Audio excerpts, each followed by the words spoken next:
বড়দেরকে প্রণাম আর ছোটদেরকে ভালোবাসা জানিয়ে আমি শিপ্রা মজুমদার আজকে আবার একটা নতুন রেসিপি নিয়ে তোমাদের কাছে চলে এসেছি।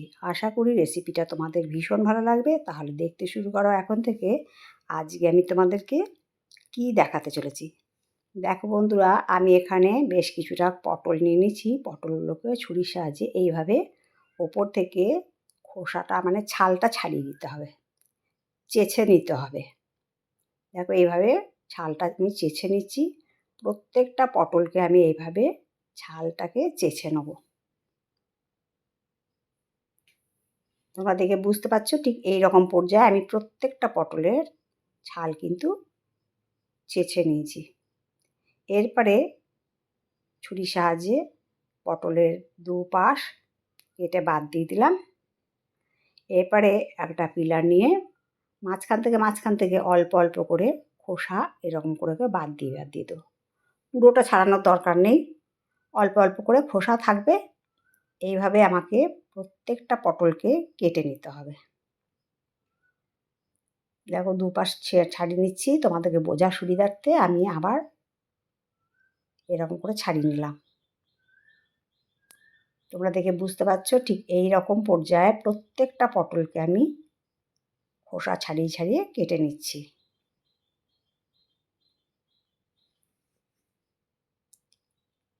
দেখো প্রত্যেকটা পটল আমার কিছুটা কিছুটা খোসা রেখে রেখে কেটে নিয়েছি। এইটা দিয়ে আজকে খুব সুন্দর একটা রেসিপি তোমাদেরকে তৈরি করে দেখাবো। এবার পটলগুলোকে আমি এক একটা পটলকে 4 ভাগ করে কেটে নিচ্ছি। আজকের রেসিপিটা এত টেস্টি হয়,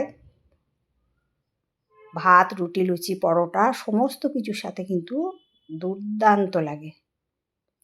দুর্দান্ত স্বাদের একটা পটলের রেসিপি আজকে আমি তোমাদেরকে তৈরি করে দেখাচ্ছি। দেখো আমি এর মধ্যে 1 চামচ লবণ, হাফ চামচ হলুদ, 1 চামচ ঝাল লঙ্কার গুঁড়ো, হাফ চামচ জিরের গুঁড়ো, হাফ চামচ ধনে গুঁড়ো দিয়ে দিলাম। আর দিয়ে দিলাম একটা বড় সাইজের টমেটোকে কুচি করে কেটে নিয়েছি। আর দিয়ে দিচ্ছি একটা বড় সাইজের পেঁয়াজকে বেটে নিয়েছিলাম, সেটা দিয়ে দিচ্ছি। আর আদা রসুনের পেস্ট। আর একটা বাটির মধ্যে দেখো ধনেপাতা আর 4টে কাঁচা লঙ্কা নিয়ে নিয়েছি। এটাকে এখন মিহি করে পেস্ট করে নিয়ে এসেছি। এবারে ওই পটলের মধ্যে আমি দিয়ে দিলাম। এরপরে দিয়ে দিচ্ছি ছোটো বাটির 1 বাটি সর্ষের তেল। এখানে প্রায় 1.5 টেবিল চামচ সর্ষের তেল আছে। ওইটা দিয়ে ভালো করে পটলটাকে সম্পূর্ণ মশলা, পেঁয়াজ, আদা, রসুন সমস্ত কিছুর সাথে মেখে নেব। নিয়ে 10 মিনিট রেখে দিয়েছিলাম। আর এদিকে দেখো একটা কড়াই চাপিয়ে দিয়েছি। কড়াইয়ের মধ্যে প্রায় 2 চামচের মতন সর্ষের তেল দিয়ে হাফ চামচ কালো জিরে আর একটা শুকনো লঙ্কাকে ফাটিয়ে দিয়ে ভালো মতন করে নাড়িয়ে চাড়িয়ে ভেজে নিলাম। ভাজার যখন সুগন্ধ বেরিয়ে গেল, তারপর 10 মিনিট যে পটলটাকে ম্যারিনেট করে রেখেছিলাম সেই পুরোটাই তেলের মধ্যে দিয়ে দিলাম। এবার ভালো মতন করে ওপর নিচ নাড়িয়ে চাড়িয়ে খুব সুন্দর করে এটাকে কষিয়ে নিতে হবে। এরপরে আমি একটা ঢাকনা চাপা দিয়ে রাখলাম কিছুক্ষণের জন্য। এরপরে দেখো গ্যাসের উনুনে একটা ননস্টিক হাতা চাপিয়ে দিয়েছি। এর মধ্যে 2 চামচের মতন বেসন নিয়েছি। এবার এটাকে একটু হালকা করে ভেজে নেব। সুন্দর করে দেখো ভাজাটা হয়ে গেছে আর খুব সুন্দর একটা গন্ধ বেরোচ্ছে। এটা যেহেতু ছোলার ডালের বেসন, সেই জন্য খুব সুন্দর একটা গন্ধ বেরোচ্ছে। তোমরা এর বদলে ছোলার ছাতুও নিতে পারো যদি বেসন ঘরে না থাকে। দেখো রান্নাটা ঢাকনা চাপা দিয়ে রেখেছিলাম, বেশ অনেকটাই মজে গেছে। এবার ভালো করে নাড়িয়ে চাড়িয়ে এটাকে রান্না করে নেব।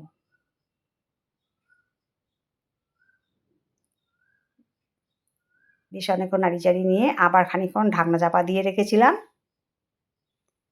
ঢাকনাটা খুলে নিয়ে আবার বেশ কিছুক্ষণ আমি এটাকে নাড়িয়ে চাড়িয়ে কষিয়ে নিচ্ছি।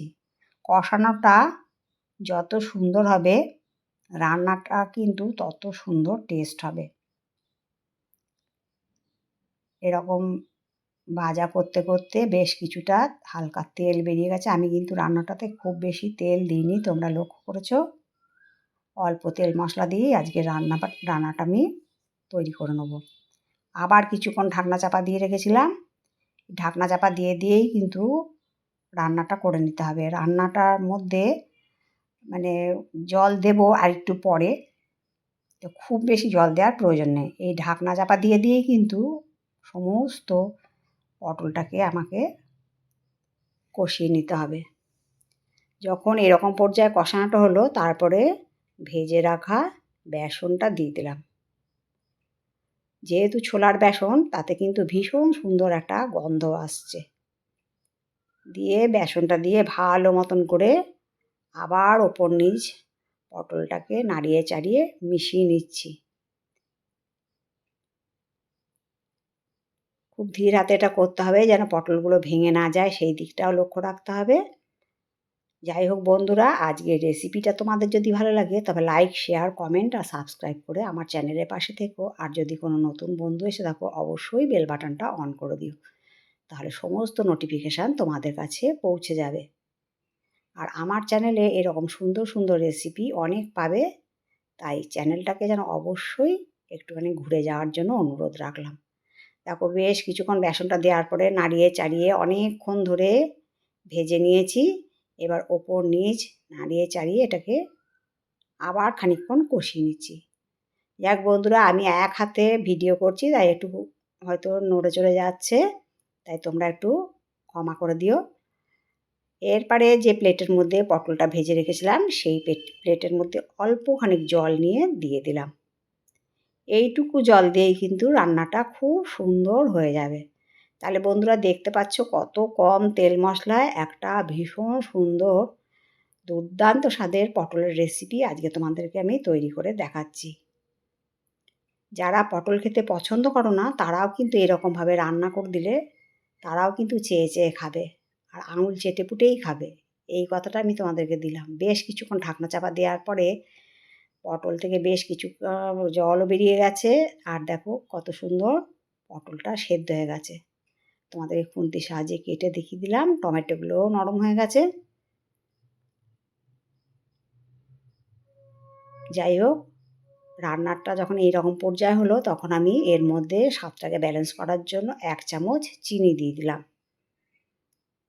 চিনি দিলে কিন্তু যে কোনো রান্নার স্বাদটা কিন্তু খুব সুন্দর হয়। আর যারা আর চিনি খেতে পছন্দ করো না, তারা কিন্তু চিনিটাকে স্কিপ করতে পারো।